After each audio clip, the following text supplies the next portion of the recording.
এয়া আকাশবাণী যোৰহাট অনুষ্ঠানত এতিয়া আগবঢ়াবলৈ লৈছো এখনি আলেখ্য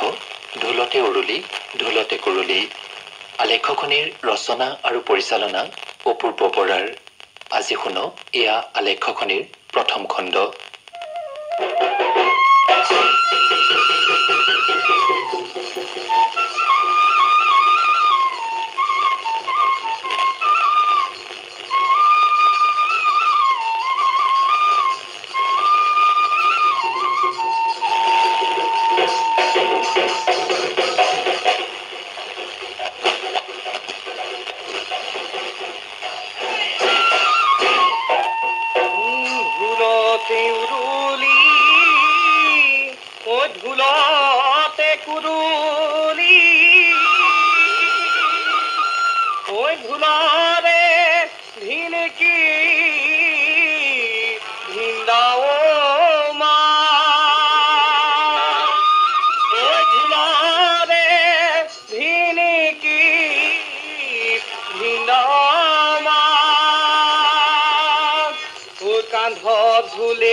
অসমৰ লোকসংস্কৃতিৰ পথাৰৰ প্ৰবাদ পুৰুষ গণশিল্পী ৰূপে পৰিচিত মখায়োজালৈ সশ্ৰদ্ধ প্ৰণাম নিবেদন কৰিছোঁ।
Rosa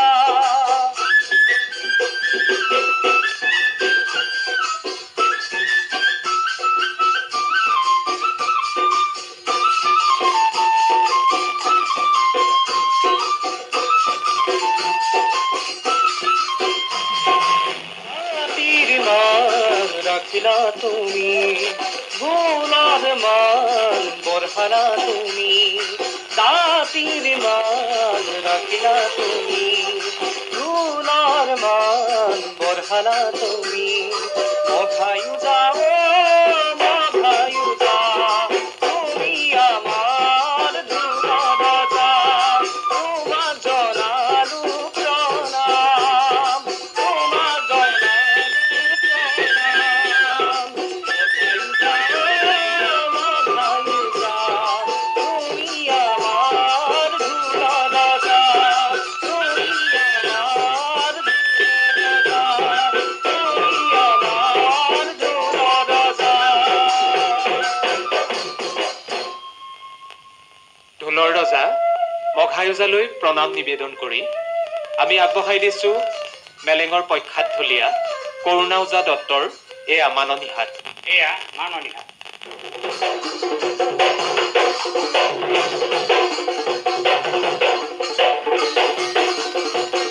শুনিও ক সৰ্বজনয় আমাৰ বচন এ মাননীৰে জন্ম কথা শুন সৰ্বজন শুন সৰ্বজন শুন সৰ্বজন শুনিও ক সৰ্বজনয় আমাৰ বচন মাননীৰে জন্ম কথা শুন সৰ্বজন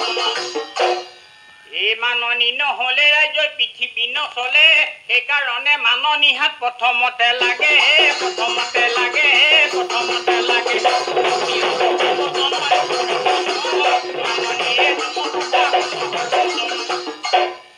স্বৰ্গত আছিলে কয় অমৃত বৃক্ষৰ গুটি এ নাৰদ মুনিয়ে আনিছিলে সেই গুটি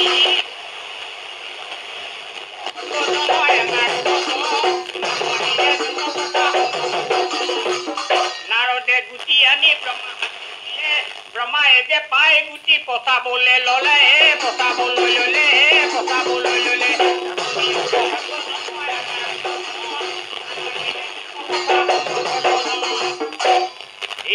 মধ্যম নিশা অমিত গুটি দুপাতি মেলিলে লাহে লাহে বৃক্ষ জুপি ডাঙৰ হৈয়া গলে ডাঙৰ হৈয়া গলে ডাঙৰ হৈয়া গলে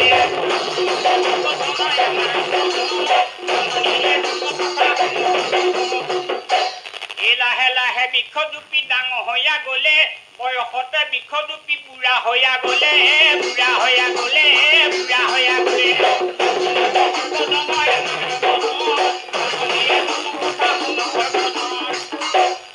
বয়সতে বৃক্ষ জুপি বুঢ়া হৈয়া গলে হেনো বৃক্ষ কাটিবলৈ আদেসমূহ হলে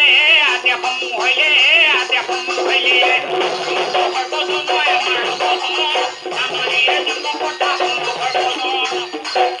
দেশমতে বিশ্বকুমাই কাটিবলৈ গলে তিনি কুণ্ডা কৰি বৃক্ষ মাজতে কাটিলে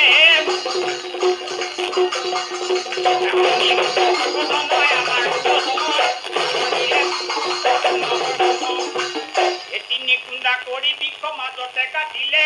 আহাৰে যে মাজ কুণ্ডা সৰাইকে বনালে সৰাই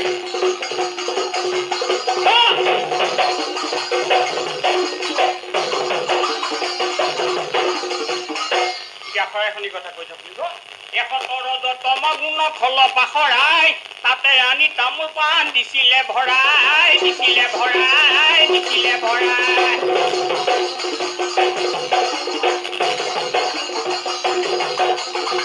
এই পুৰুষে যে তামোল ভৰিলে প্ৰকৃতিয়ে পাণ ব্ৰহ্মা বিষ্ণু ৰুদ্ৰই আহি কৰিলে নিমান কৰিলে নিমান কৰিলে নিমান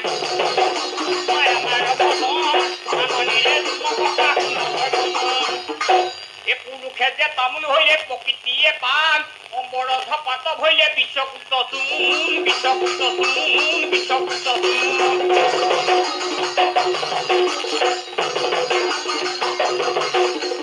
এই সত্য যুগ পাতিছিলে সৰগৰি বিয়া ৩৩ কোটি দেৱতাক মান ধৰিছিলা মান ধৰিছিলা মান ধৰিছিলা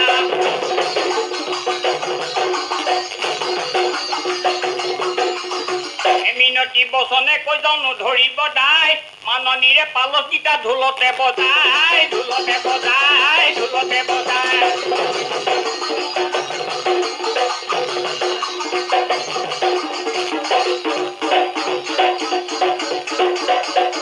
এই আইতা শুনক মাননী জন্মৰ গোৱাৰ পিছত স্বৰ্গত যেতিয়া তামোল পাণ আছিলি মৰ্ত্যলে নমাই নিছিল, মৰ্ত্যলে নমাই নি সৰগৰি বিয়াত মান ধৰিছিল। এতিয়া মুখত কব আৰু দ্বিতীয় ঢোলটোত কব। এতিয়া কৈ গৈছে শুনক, জ্ঞানী গমা গমা গমা গমা ঠিক গমা গমা গমা গমা জ্ঞানী গমা গমা গমা গমা ঠিক গমা গমা গমা গমা এঠুকি তামোল 14 গুচি পাণ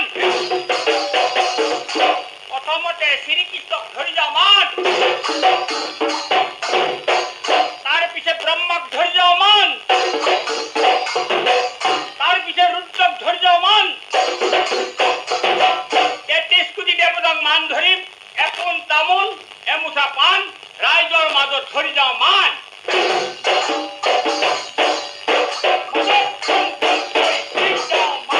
এইখনে হ'ল মাননী হাট। 1916 চন 15 মাৰ্চ অসমৰ ঢোল শিল্পৰ বাবে এটি শুভ দিন। যোৰহাট জিলাৰ হাতীগড় মৌজাৰ নাওশলীয়া গাঁৱৰ এটি দৰিদ্ৰ পৰিয়ালত মঘাই বৰুৱাৰ জন্ম। পিতৃ ভূপাতি বৰুৱা আৰু মাতৃ বাতুলি বৰুৱা। লোকবাদ্য ঢোলটিক কান্ধত লৈ ৰাষ্ট্ৰীয় পৰ্যায়ত প্ৰতিষ্ঠা কৰি অসমীয়া লোকবাদ্যক বিশ্বৰ আগত জিলিকাই তুলিব পৰাৰ বাবেই মঘাই ওজা ঢোলৰ ৰজা। তেওঁ নিজেই নিজৰ কথাত কৈছিল এনেকৈ, ঢোলৰ পূজা মুকে বোলে মঘাই ওজা, ঐ মোৰে কাণত ঢোলৰ পূজা মুকে বোলে মঘাই ওজা, ঐ ৰাম কালি কালি হাই কালি কালি মই হৈছো ৰাইজসকল কটাই ওজা পানী, কটাই ওজা পানী, কটাই ওজা পানী, কটাই ওজা।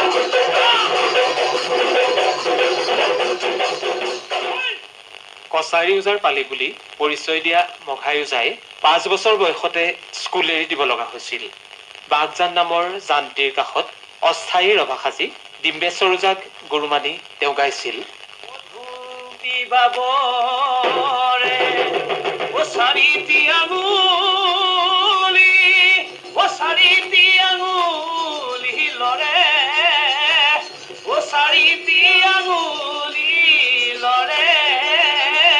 কালিৰে পৰা ভাতে নাইকিয়া কাচুতি গুলকি পৰে।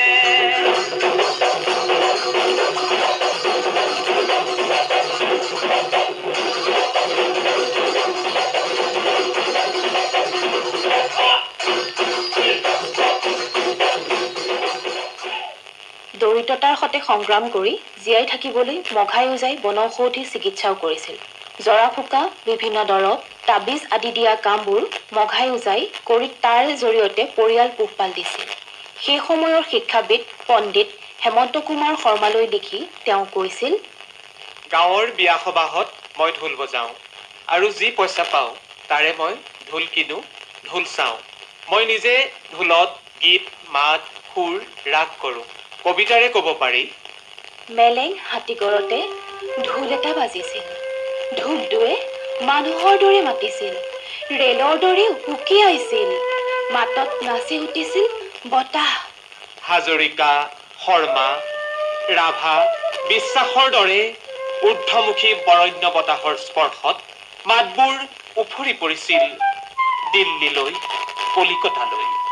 গোটেই বিশ্বই চিনি পাইছিল বতাহজাকক।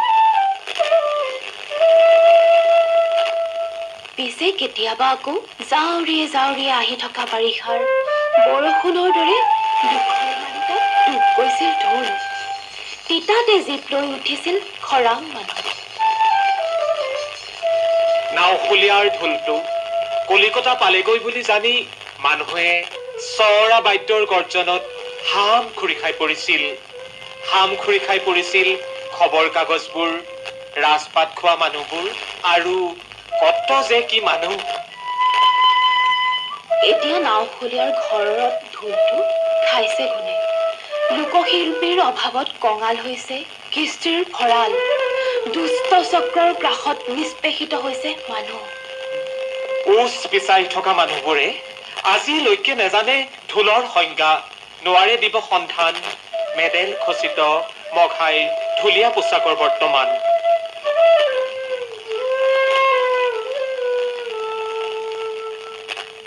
মুঠতে ৰাইজক, দেশখনক ঢোলৰ জৰিয়তে ভাবিবলৈ, চিন্তা কৰিবলৈ শিকোৱা মানুহজনেই আছিল মঘাই ওজা। ঢোল বাদ্যক দেওবাদ্য বুলিও জ্ঞান কৰিবলৈ পাহৰা নাছিল। ঢোলৰ মালিতাত গাই এয়া ঢোলৰ ঘিনখিটা।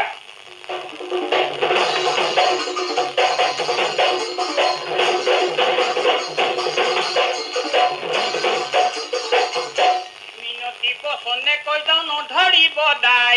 ঐ ঘিনখিটা জন্ম কথা গাই যাম এতিয়াই।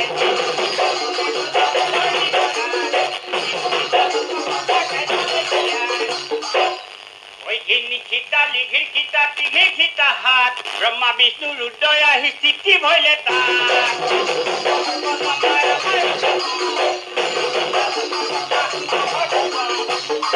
এই ঘিনতে ব্ৰহ্মা ভৈলে ক্ষিততে বিষ্ণু,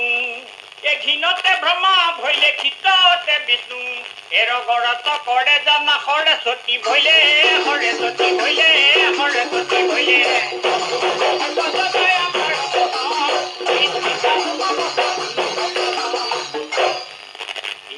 ঘিনখিটা হাত শনি মহাদেৱে নিলে,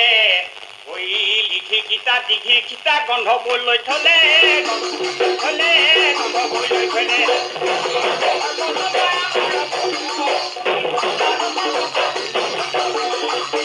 এই ইমানৰ কথাই আমি ইমানতে থলো,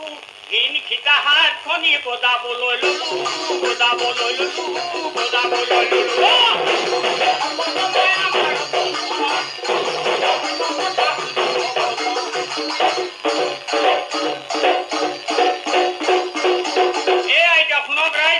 ঘিনখিটা জন্মৰ গাই এতিয়া ঘিনখিটা হাত খনি কৰিবলৈ লৈছো। এতিয়া কৈছে প্ৰথমতে মুখত, দ্বিতীয় ঢোলত কৈছে। এতিয়া কৈছে শুনক, ঘিনখিটা খিতি নাও, ঘিনখিতি নাও, লিঘিৰখিটা খিতি নাও, লিঘিৰখিতি নাও।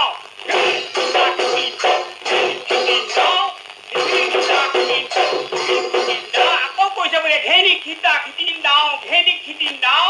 লিঘিৰখিটা খিতি নাও, লিঘিৰখিতি নাও।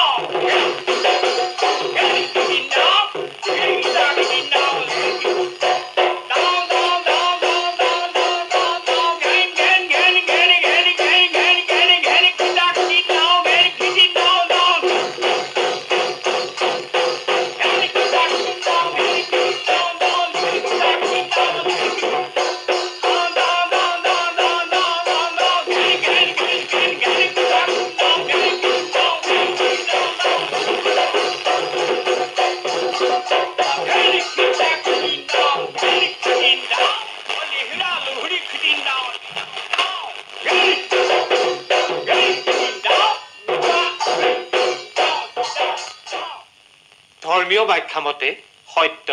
দাপৰ, ত্ৰেতা আৰু কলি এই চাৰি যুগৰ ভিতৰত সত্য যুগতেই ঢোলৰ উৎপত্তি। প্ৰবাদ মতে চাম গছৰ মাজ অংশ কাটি বিশ্বকৰ্মাই সুকমল বাহৈক ঢোল নিৰ্মাণ কৰিবলৈ দিছিল। এই ঢোল নিৰ্মাণত লা, হিঙুল, নীল আৰু হৰিতাল মিলোৱা হয়। মৰা জন্তু বিশেষকৈ গৰুৰ ছাল ঢোলত ব্যৱহৃত হৈছিল। এয়া শুনক কৰুণা ওজাৰ ঢোলত বতা চৰাই হাত। এয়া ঢুলীয়া বতা হাত।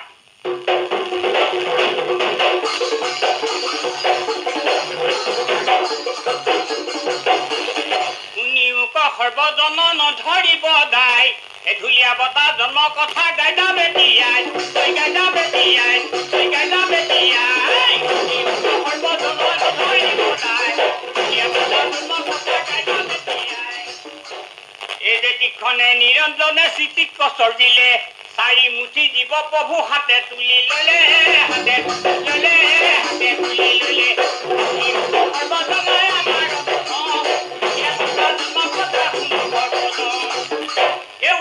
ঢুলীয়া বতা জনমল ভিলে,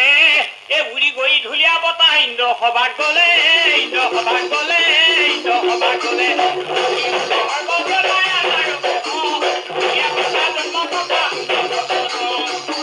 এই ইন্দ্ৰ সভাত থাকি পকি হৰি কথা ললে,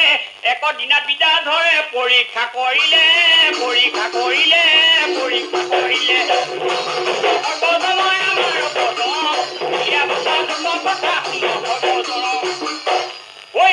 বিদা ধৰে পৰীক্ষা কৰিলে, এ সহস্তি চৰাবা জনা মুখতে মাতিলে, মুখতে মাতিলে, মুখতে মাতিলে।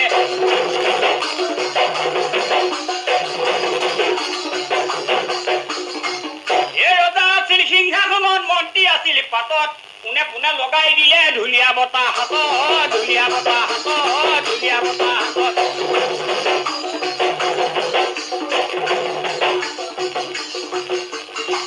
ইমানৰ কথা আমি ইমানতে থওঁ এই ঢুলীয়া বতাহ পালত গীতা বজাবলৈ লওঁ বজাবলৈ লওঁ বজাবলৈ লওঁ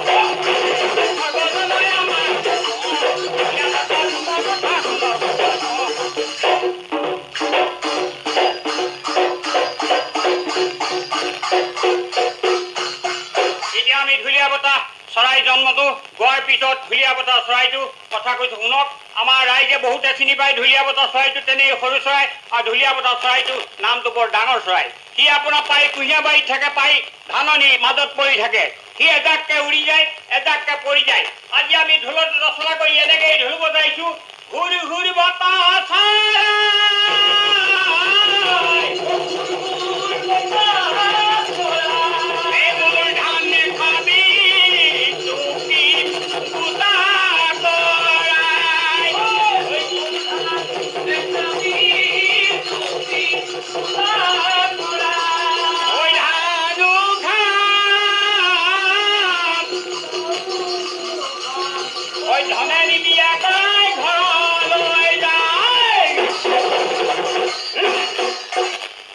কৈছে শুনক প্ৰথমতে চৰাইটো এনেকে কৈছে বোলে ঘেৰি ঘিৰা ঘিৰা ঘিৰা না ঘেৰি খিত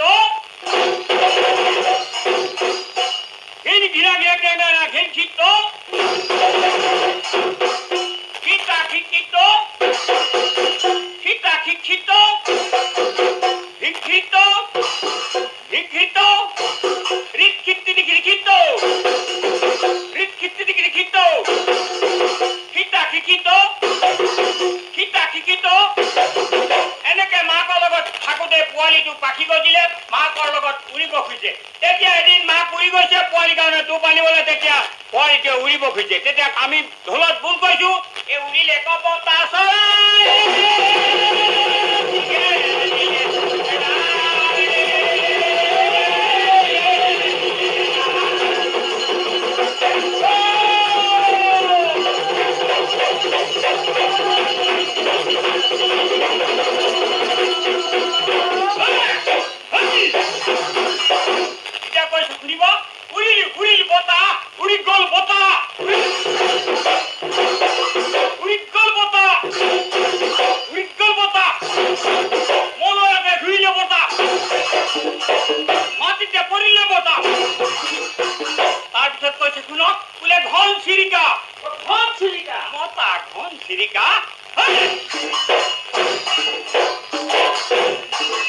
ইতিমধ্যে মই দূৰৰ পৰা চাই আছো পোৱালিতে ধূলিতে ধূলি মাৰিছে তেতিয়া মই ঢোলত বোল কৈছো বোলে ধূলিতে ধূলি মাৰিলে বতাহ ধূলিতে ধূলি মাৰিলে বতাহ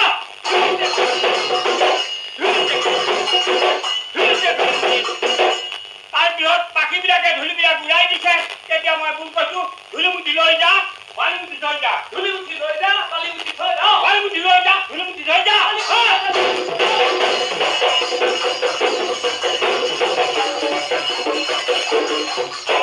ইতিমধ্যে এটা চৰাই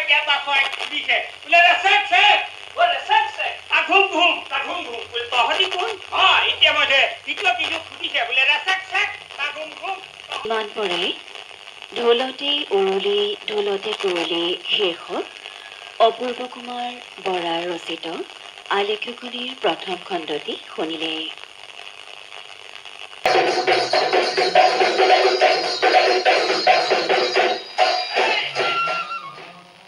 চাৰি যুগত চাৰিজন মুচিয়াৰে সত্য যুগত ভৰণ ত্ৰেতা যুগত কহন দাপৰত বলো আৰু কলি যুগত ভোলাই মুচিয়াৰে ঢোল চাইছিল।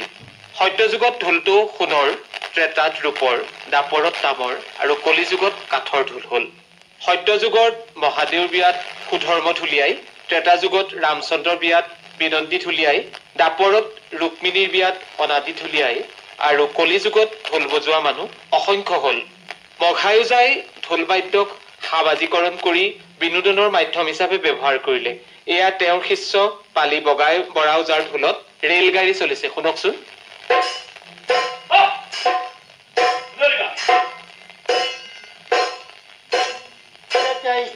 গাড়ীখনে চান্সিং কৰে তেনে ট্ৰেইনখনে এনেকুৱাকৈ ৰাখিব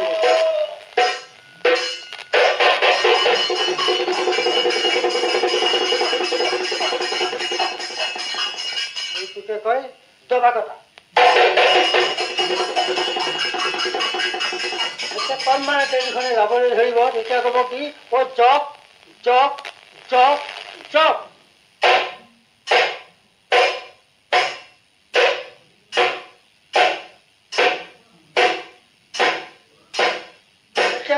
ট্ৰেইনখন যাবলৈ কাৰবাৰ কৰিব তেতিয়া ক'ব কি জক বন্ধু ফটা ছাতি সৰু মই টিকা চাই কাটি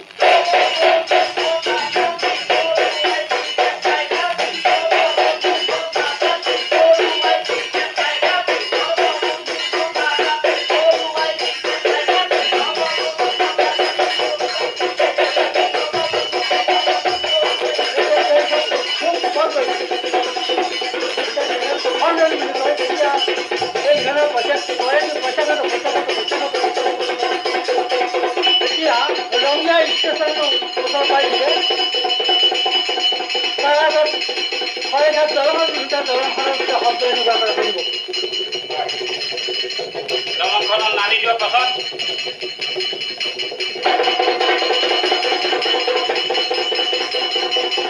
এতিয়া ৰঙীয়া ষ্টেচন দেখি কণমানে গাড়ীখন নামি আহিছে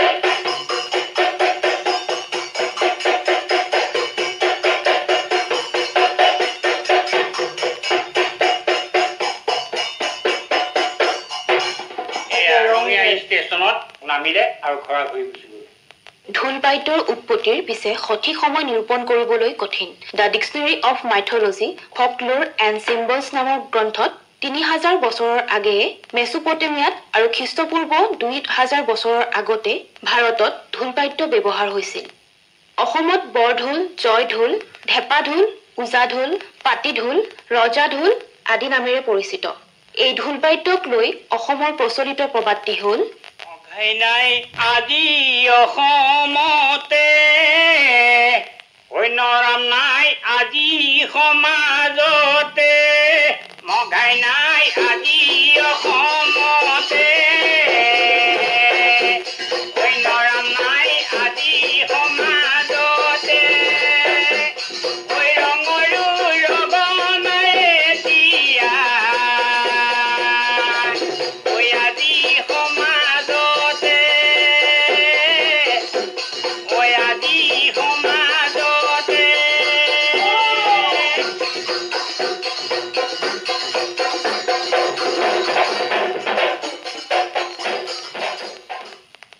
মঘাই ওজাৰ সমসাময়িককৈ যোৰহাট জিলাৰ হাতীগড় মৌজাৰ ৰত্ন ওজা ৰং ওজা দধি ওজা মেথুন ওজা নৰাম ওজা আদিয়ে ঢোল বাদ্যৰ চৰ্চা কৰিছিল আৰু মঘাই ওজাই এই বাদ্যক লোকবাদ্য হিচাপে সমাজমুখী কৰি তুলিছিল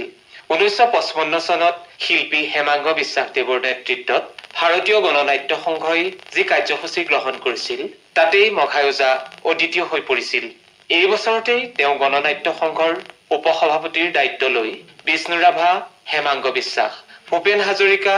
নৰহৰি বুঢ়াভকত সলিল চৌধুৰী দেৱব্ৰত বিশ্বাস আদি ব্যক্তিৰ সান্নিধ্যৰে আৰু চাহ খেতিয়ক গকুল বৰুৱাৰ হস্তক্ষেপেৰে সৰ্বভাৰতীয় পৰ্যায়ত ঢোল বজাই সৰ্বভাৰতীয় স্বীকৃতি অৰ্জন কৰিছিল এয়া শুনক তেওঁৰ পালি বগাই ওজাৰ ঢোলত মেঘে গজা হাত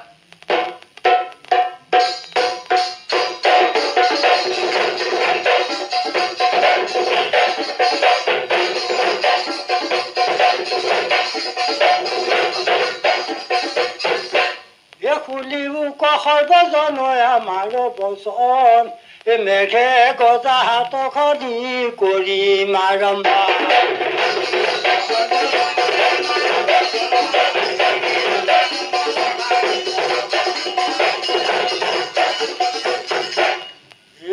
স্বৰ্গতে দিন দেৱে মেলক পাতিলে সকলো দেৱতা আহি এক চান হলে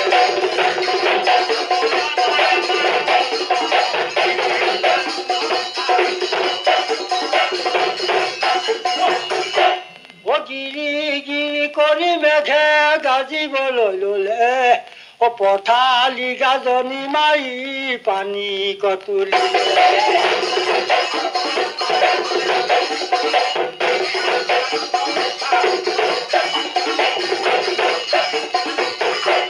পথালি গাজনি মাৰি পানী কতুলিলে পৃথিৱীতে জল বেছি কৰিব লাগিলে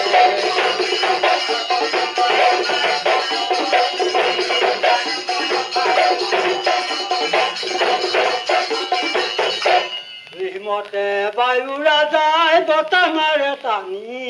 পাতালৰ পানী যেন নিয়ে আকাশলৈ টানি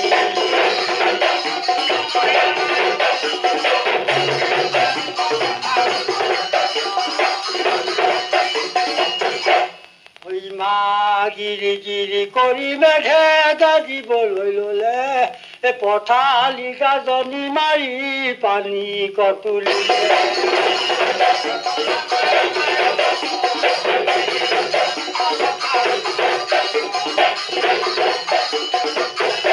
এতিয়া কেনেকে গুৰগুৰীয়া গাজনি মাৰি ডাৱৰ চলাব ডাৱৰ চলাই কিনকিনীয়া বৰষুণ আনিব অলপ পাছত ডাঙৰকে গাজিব ডাঙৰকে গাজি বৰষুণ আনিব টিংখনত পানী পৰোঁতে শব্দ কেনেকুৱা কৰে সেইটো মোৰ ঢোলত ক'ব বতাহ মাৰিলে আমি এচাৰকণি বুলি কওঁ এচাৰকণি মাৰোঁতে এনেকুৱা কৰে শুনিব তাৰ পাছত ডাঙৰকে গাজি ডাঙৰ বৰষুণ আনিব বজ্ৰপাত পৰিব মোৰ ঢোলটোৱে ক'ব শুনিব এতিয়া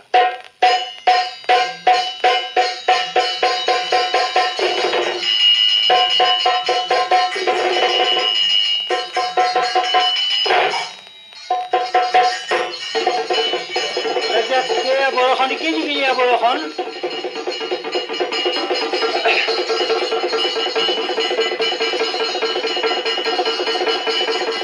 গুৰগুৰীয়া গাজনি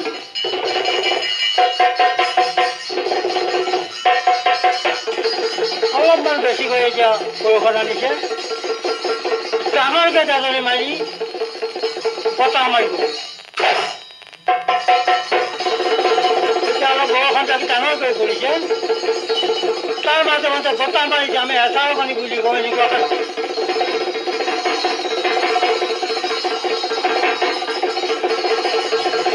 বৰষুণ অনাৰ পাছত তেনেকৈ বজ্ৰপাত পৰে বুলি কওঁ ঢেৰেকণি বুলি কওঁ এনেকুৱা কৰি শুনিব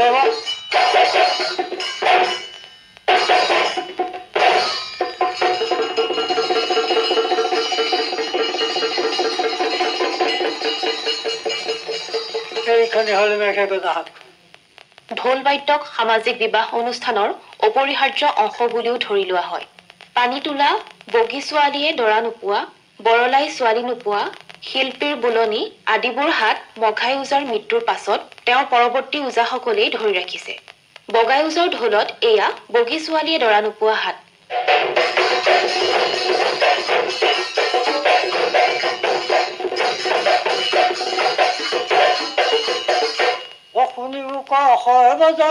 ধৰ্মৰে বাণী ধৰ্মৰে বাণী বগী ছোৱালীয়ে কি দৰা নাপাই কৰি মাৰম কৰি মাৰম কৰি মাৰম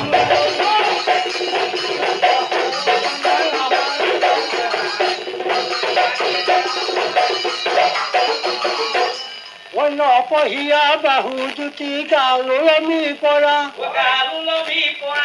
তেওঁ জানো বগী ছোৱালীয়ে কেলৈ নাপায় দৰা কেলৈ নাপায় দৰা কেলৈ নাপায়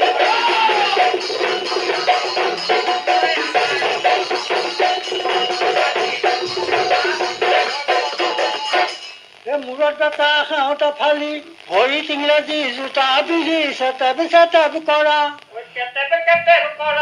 তেওঁ জানো মোৰ বগীয়ে কেলৈ নাপায় দৰা কেলৈ নাপায় দৰা কেলৈ নাপায়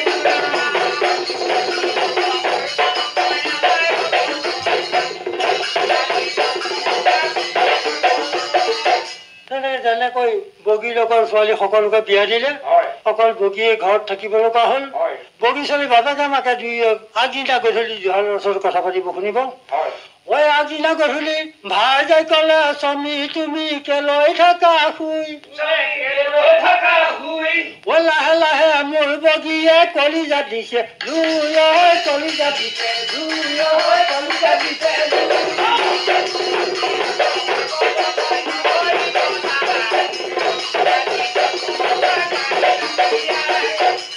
বুঢ়ী খচি থাকিব নোৱাৰি পাছদিনা ৰাতিপুৱা বুঢ়া জনাইদৰা বিচাৰি খোজ ল'বলৈ ল'লে ঐ খোজ ল'বলৈ ল'লে ঐ এখোজ খোজ কৰি বুঢ়াই বাগানৰ মাছ পালে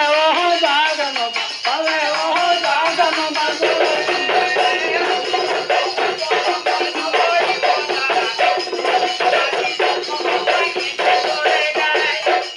বগীচোৱালী আকৌ চাকৰি নোহোৱা নাযায় চাকৰি থকা দোৱালে যায় বুঢ়াই ভাবিলে মানে চাকৰি থকা দোৱা ক'ত পাম গতিকে আমাৰ ওচৰতে বাগান এখন আছিলে সেই বাগানখনলৈকে গ'লে যে ইয়াতে কিবা মহৰি কেনি এনেকুৱা কিবা পাম বুলি তেনেকৈ মই এখোজ খোজ কৰি বুঢ়াই বাগানৰ মাজত হৈছিলে গৈ থিয় মহৰি কেনি দেখি বুঢ়াই উৰি গ'লে উৰি গ'লে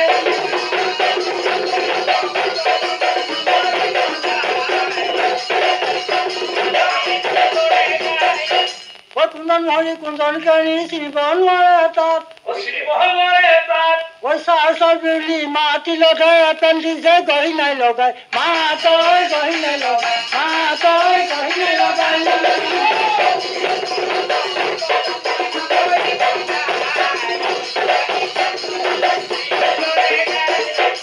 এই বুলি এপেণ্ডিক্সক বুঢ়াই মাতি থৈ আহিলে তিনিদিনৰ পাছত এপেণ্ডিক্স আহি চোতালত বেল দিলে চোতালত দিলে চোতালত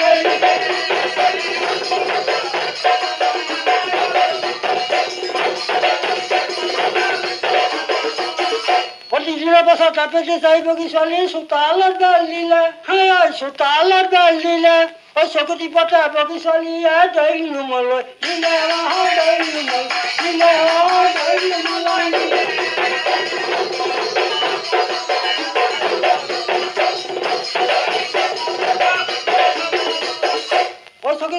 বগীচোৱালীয়ে দৈ নুমলৈ দিলে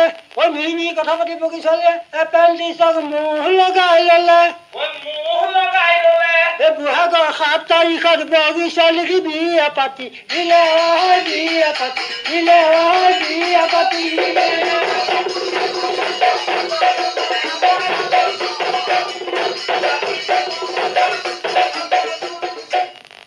ঢোল সংস্কৃতিত ঢুলীয়া হাতবোৰে বিশেষ ঠাই অধিকাৰ কৰি আছে মূল ঢুলীয়া 24খন হাত যিয়ে আয়ত্ত কৰিব পাৰে অৰ্থাৎ যি ছয়ৰা বাদ্য আয়ত্ত কৰিব পাৰে তেওঁহে প্ৰকৃত ঢুলীয়া হাতবিলাকৰ অংশ দুটা এটা মালিতা আনটো বাদ্য মালিতাসমূহত ব্ৰহ্মা বিষ্ণু শিৱ হনুমান ৰামচন্দ্ৰ পঞ্চপাণ্ডৱ আদি বিশেষ ঠাই অধিকাৰ কৰি আছে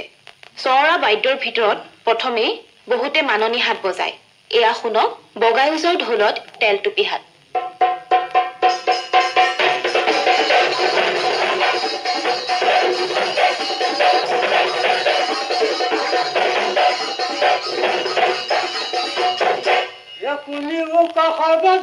আমাৰ বচন তেল টুপি জন্ম কথা কৰি মাৰম্ভা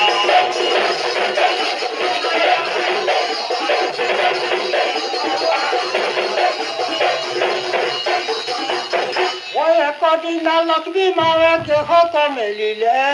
ঘম জলে এক ঘাম পৃথিৱীত পৰি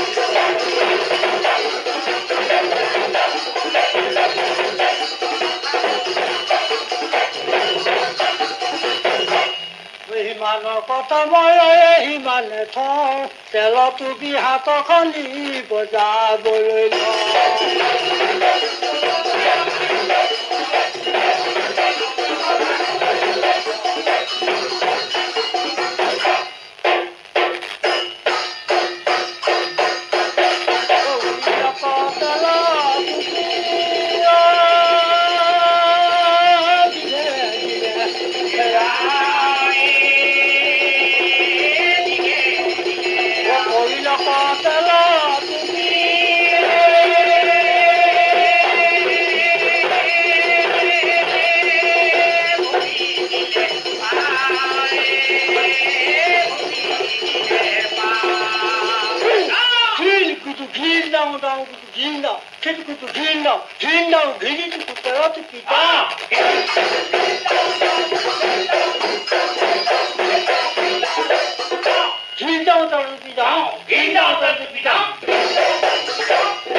ভিতৰত যাওঁ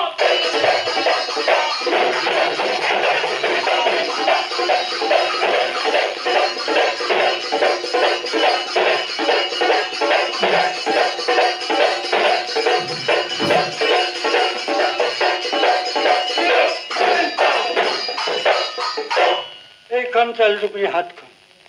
আপোনালোকে ইমান পৰে বগা ইউজাৰ ঢোলত তেল টুপি হাত শুনিলে এয়া আমি বগা ইউজাৰ লগত পোনে পোনে কথা পাতিবলৈ প্ৰয়াস কৰিছো আমাৰ মেলেং অঞ্চলৰ গৌৰৱ বগা ইউজাৰ পালি আছিল তেখেতে লগত কিছু কথা আমি পাতিবৰ প্ৰয়াস কৰিছো তেখেতে ৰাজ্যিক পুৰস্কাৰে পুৰস্কৃত হৈছিল আৰু ঢোল বাজনাক লৈ তেখেতৰ মনৰ কথাখিনি আমি আপোনালোকক জনাবলৈ প্ৰয়াস কৰি আমি বগা ইউজাৰ কাষত উপস্থিত হৈছো আপোনালৈ প্ৰথমে নমস্কাৰ জনাইছো আপুনি মঘা ইউজাৰ সতে কেতিয়া সান্নিধ্যলৈ আহিছিল মঘা ইউজাৰ সান্নিধ্য মই মোৰ বয়স 6 বছৰতে মই মঘা ইউজাৰ সান্নিধ্য পাইছোঁ মঘা ইউজাৰ সতে আপুনি ক'ত ক'ত অনুষ্ঠান কৰিছিল মঘা ইউজাৰ লগত মই প্ৰথম মাজুলীত কৰিছোঁ হয় তাৰপাছত তেজপুৰ হয় লখিমপুৰ গুৱাহাটী বিভিন্ন জেগাত আমি ঢোলতে গাওঁ ডিব্ৰুগড় শদিয়া আৰু তিনিচুকীয়াত তেনেকৈ বুলি আমি গোটেইখনতে ঢোলতো গাওঁ আৰু মঘা ইউজাৰ লগতে আমি কেলকাতা বম্বে দিল্লী আমি দিল্লীত গৈ 27 দিন আছিলোগৈ হয় কি কি কৰিছিলে তেতিয়া তাতো বিহু ফাংচন হয় মঘা ইউজাৰ লগত হেমন্ত বিশ্বাস হয় বলৰাজ চাহিৰী তাৰপৰা ভূপেন হাজৰিকা হয় আমি তেখেতসকলৰ লগতে গৈ প্ৰগ্ৰাম কৰি 27 দিন আমি দিল্লীত আছিলোঁ তেওঁৰ জন্মস্থানত 1978 চনৰ 15 মাৰ্চ তাৰিখে মৃত্যু হোৱা 6 মাহৰ পিছত 7 বিঘা চৰকাৰী মাটিত স্থাপন হোৱা কলাক্ষেত্ৰ অসমে পূৰ্ণতা পাই উঠক তেওঁ সমাধি ক্ষেত্ৰ সঠিক সংৰক্ষণ হওক তেওঁ নামেৰে প্ৰতিষ্ঠিত মঘা ইউজাৰ শিশু নিকেতন এখন আদৰ্শ সাংস্কৃতিক বিদ্যালয়লৈ প্ৰৱৰ্তিত হওক নতুন নতুন কৰ্ম আঁচনি প্ৰস্তুত হওক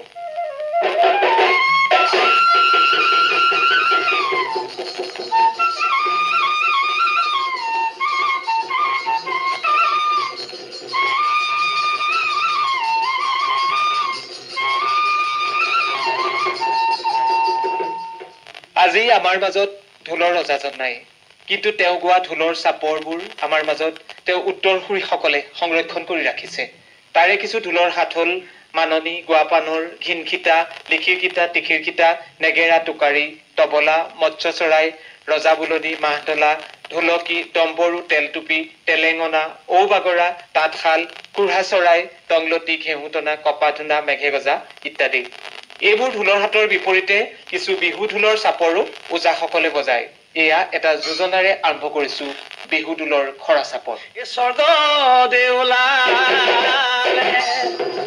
বাছৰাৰ মুখলৈ দুলিয়াই টানিলে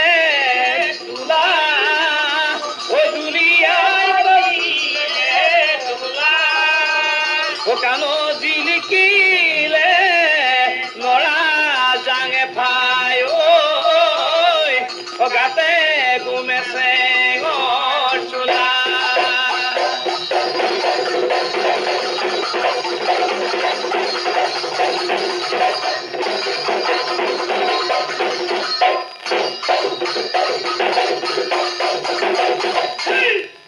এষাৰ কথা আছে বিহুঢোল বাই ওজাঢোল গায় বিহুঢোল আৰু ওজাঢোলৰ মাজত পাৰ্থক্য আছে বিহুঢোলৰ চেৱত নাচনীয়ে নাচে ওজাঢোলৰ চেৱত নাচনীয়ে নেনাচে বিহুঢোলৰ বাজনাবোৰক চেও বোলে ওজাঢোলৰ বাজনাবোৰক হাত বুলি কোৱা হয় এয়া ওজাসকলৰ ঢোলৰ চাপৰ কিছু আপোনালোকলৈ আগবঢ়াইছো এয়া দীঘলীয়া চাপৰ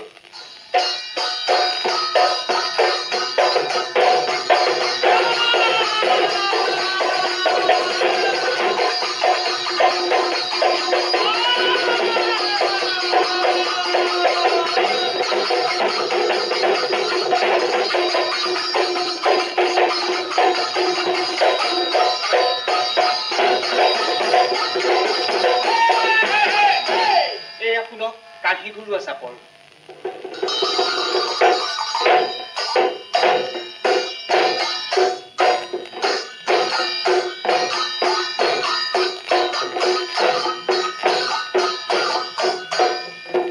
এয়া ৰোৱা তোলা চাপৰ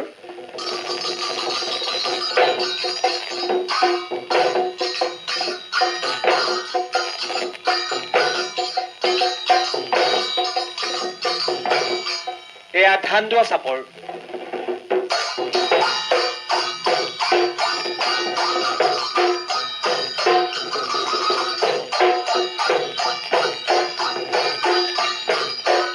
এয়া টোকাৰী চাপৰ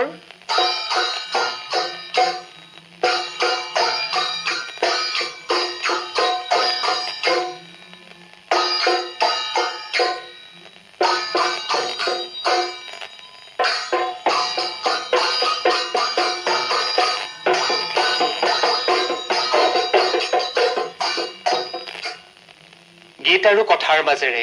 আমি মঘায়ুজাৰ জীৱনৰ ৰংৰূপ বিচাৰিবলৈ প্ৰয়াস কৰিছিলোঁ অকস্মাতে হৈ যাব পৰা ভুল ত্ৰুটিৰ বাবে শ্ৰোতাসকলৰ ওচৰত ক্ষমা নিবেদন কৰিছোঁ শেষত শিল্পীগৰাকীলৈ প্ৰণাম নিবেদন কৰি গীতেৰে কওঁ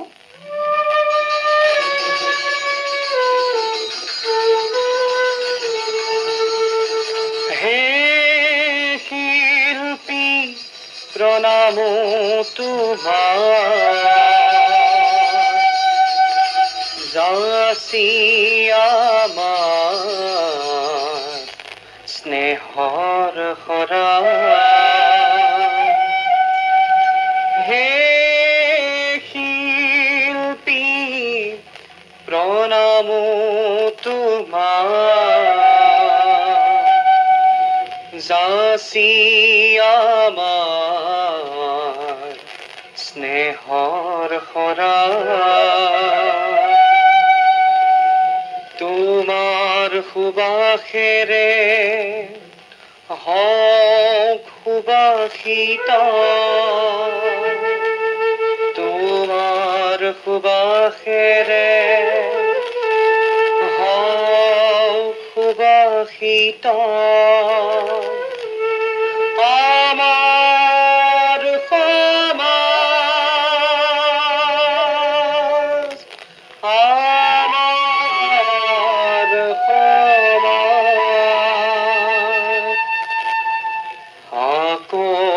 বাসক ধূল গ্ৰয়াৰ প্ৰাণ আকৌ বাসক ধূল স্নেহৰ মাত আকৌ বাসক ধূল গ্ৰয়াৰ প্ৰাণ আকৌ বাসক ধূল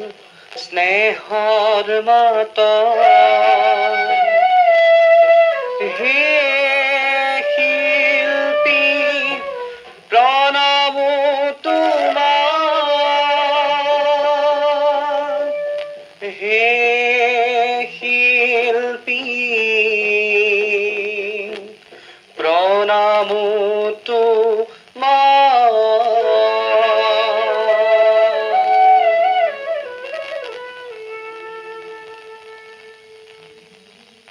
ঢোলতে উৰুলি ঢোলতে কুৰুলি